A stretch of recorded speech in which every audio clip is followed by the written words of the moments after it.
So, hold your hand up for me.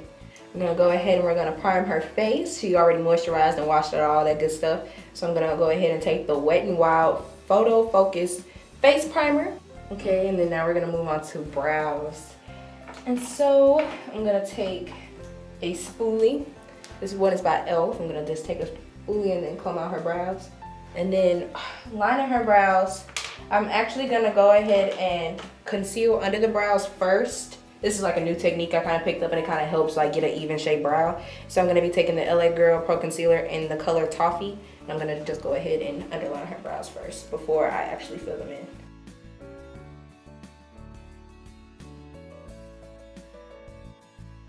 As I'm doing this, I'm pretty much just dragging the product down towards the eye. And we're gonna like use it as a base for the eyeshadow later. And then with a buffer brush, I'm just gonna go ahead and buff out the concealer under her eye.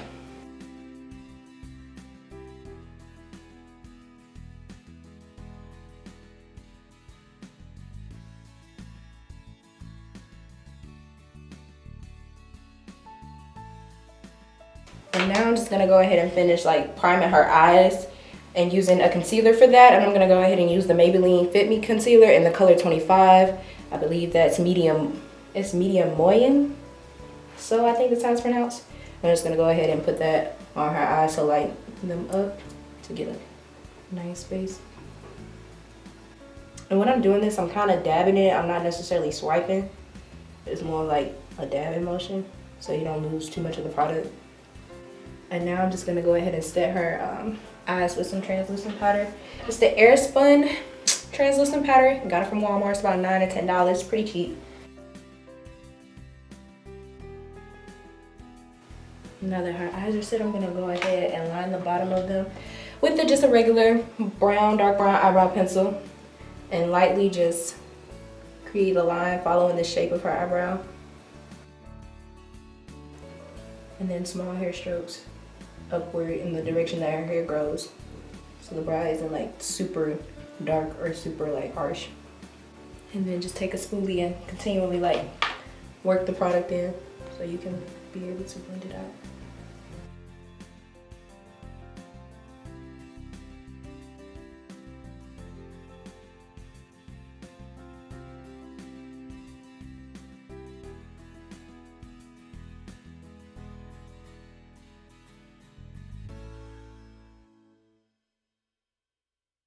I'm just gonna take a fluffier brush, another type fluffy blending brush. It's from e.l.f. And then I'm gonna take this color right here in this NYX Ultimate Colors palette. And I'm gonna blend that into the crease of her eye. Now she has like smaller eyes, they're kind of hooded. So I'm just gonna go ahead and like try and make them look as, why are you looking at me? I'm just gonna go ahead and make your eyes look rounder, girl. Just calm down, I got you. You in good hands, you're in good hands. Is she not? She's in good hands, okay. And I'm just patting this in the outer V / upper corner of her eye.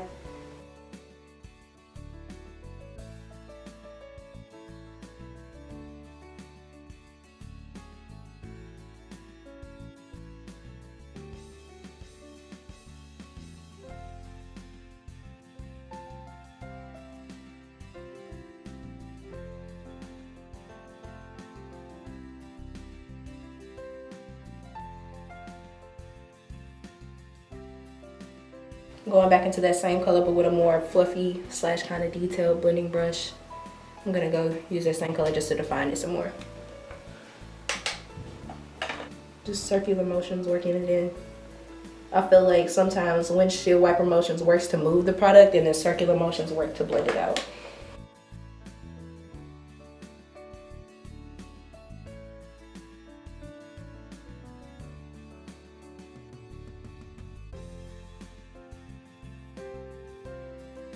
I'm gonna take the Jamila color out of the Saharan by Juvia Place palette. It's like an orange color, and I'm gonna go ahead and take that and also put that and blend that into the crease as well.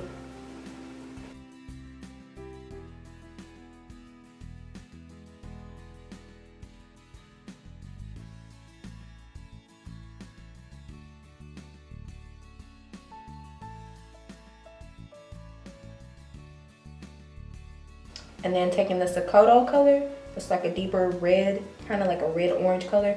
I'm also gonna just build the intensity on this orange color just a little bit.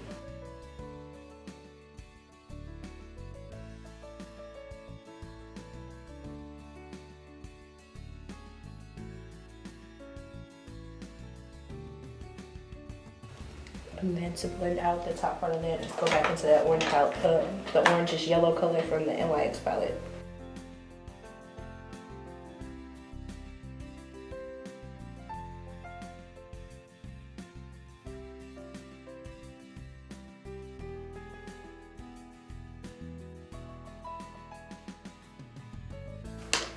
And then taking an eyeshadow brush, a C-shaped eyeshadow brush, I am just gonna go into the color Katsina. I believe that's how you pronounce it. It's like a nude color, basic nude tan color. I'm just gonna go ahead and put that on her lid. I'm just letting y'all know now that patting versus swiping helps let the product actually sit on the eye versus it just dusting off and falling off of your face. So instead of just wiping down, you wanna pat the product on so the color can actually show, especially for like women of color. It's kind of hard for like color and eyeshadow palettes to kind of show up on us, especially if we have to like use translucent powder to set it already, so it kind of like diffuses the powder that we're going to put on it anyway. So patting actually like helps it sit into the skin.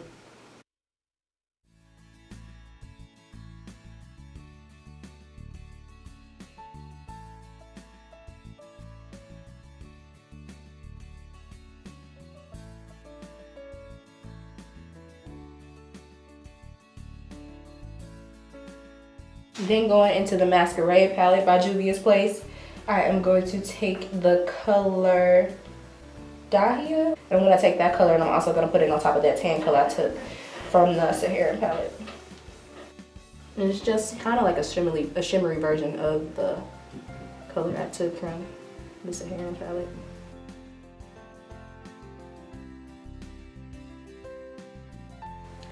And what I'm actually going to do is take a smaller, more detailed type blending brush and take a darker color, the Ada color out of the Masquerade palette. I'm just going to go ahead and put that back into the outer V area of the eye. I'm going to go ahead and take this e.l.f. liquid eyeliner and I'm going to go ahead and line her eyeline. I'm not going to do a wing just for the simple fact that I don't want to. I'm just taking some Kiss Strip Lash Glue. And I'm going to take the Ardell Studio FX lashes in the Demi Wispies. They have been pre-cut to her eye shape. And tweezers are optional. I typically don't because I feel like I have more control in my hands. I'm just going to place the inside corner first. And then just sit it and slightly put pressure all the way until I reach the outer corner of her eye. And then after you apply the lashes, I always reline the top of the eyeliner just for the simple fact that the lash glue has a tendency to like mess that up. And then we're gonna work on the face. Now me, I underpaint, and essentially what underpainting is just taking like your regular, kind of like a shade lighter than you type of concealer. For example, like the LA Girl Toffee concealer. And she already got her face primed or whatever. So we're just gonna take this color and we're gonna go ahead and highlight the usual places on her face. And we're just gonna go ahead and highlight it, and then I'm gonna take foundation, that's her color, and go around the perimeter of her face and then eventually blend it together. And then it'll make it look more of like a natural skin, because I don't really like the bright highlight type of deal.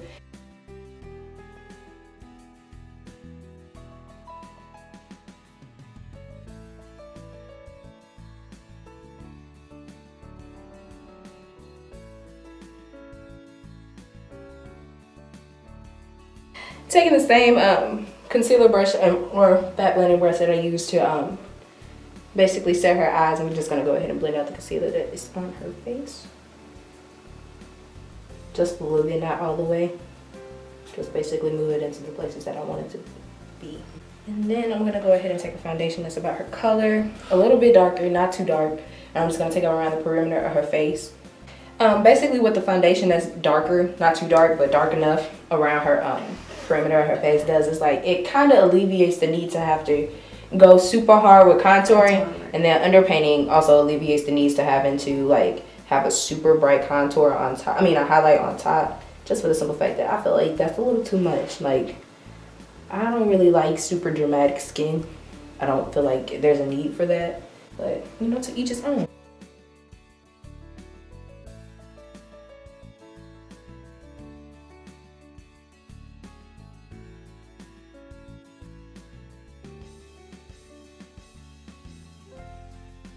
And from there, I'm gonna go ahead and set her face. Taking, I don't even know what to call this, more so like a taper brush. I'm just gonna lightly place translucent powder on her face. I don't really like the whole baking idea. I really don't even like beauty blenders in general anymore, for the simple fact that I feel like most work can be done with a brush. If not, it can be done better.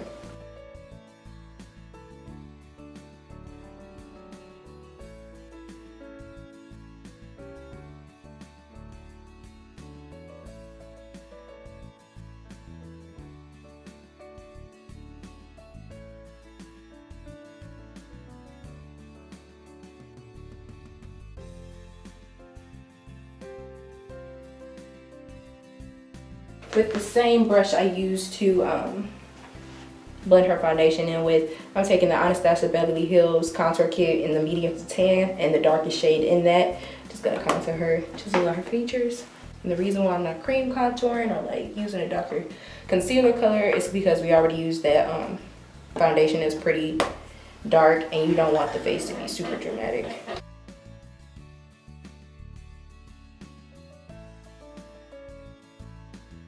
And then just gonna take this regular blending brush and I'm just gonna go ahead and contour her nose just a little bit. I'm not gonna use the darkest shade. I'm gonna go ahead and use a shade above that one and just contour the nose, because you don't want a harsh contour nose just to make it look dramatic for no reason. And then I'm gonna go ahead and add the product under the eye, just so it's not like super, how do I say this, like dramatic up top and it's bare on bottom. I don't really care for that look that much. I'm gonna take the black colors called Chad or Chad in the Saharan palette by Juvia's Place. I'm just gonna go ahead and take a kind of like a flat detail brush. It's like an angle brush. I'm gonna go ahead and just line the bottom of her lash line.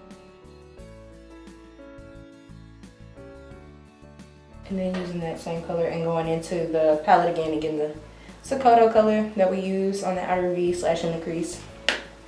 And kind of blending out some of the black. Now I'm just gonna go ahead and take a Wet n Wild. It's kind of like a nude pencil, and I'm gonna line her waterline with that just to make her eyes like still look round.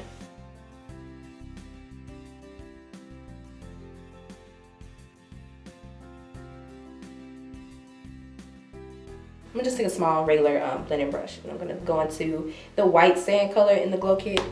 I'm just gonna make her, you know, glow over the.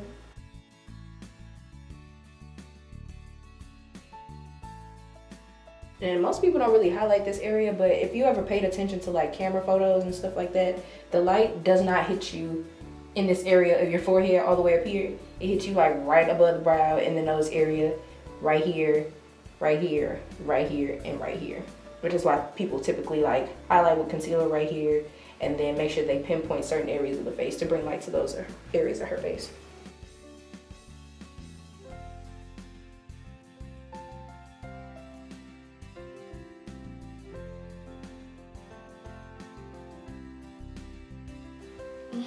And when I'm placing highlight, some people place their highlight in weird positions to where it just looks like it's literally glitter on your face. Like when you're applying highlight, powdered highlight, you want to tap lightly on your face because it's kind of like a fallout product. And even still, when you're like highlighting this part of your face, smile purposely and then like follow, if you have high cheekbones or if you don't necessarily know where they are, follow the round or the apples of your cheek towards the tip of your eyebrow type of deal. It's kind of like a C, not necessarily, but it guides the light, if that makes sense.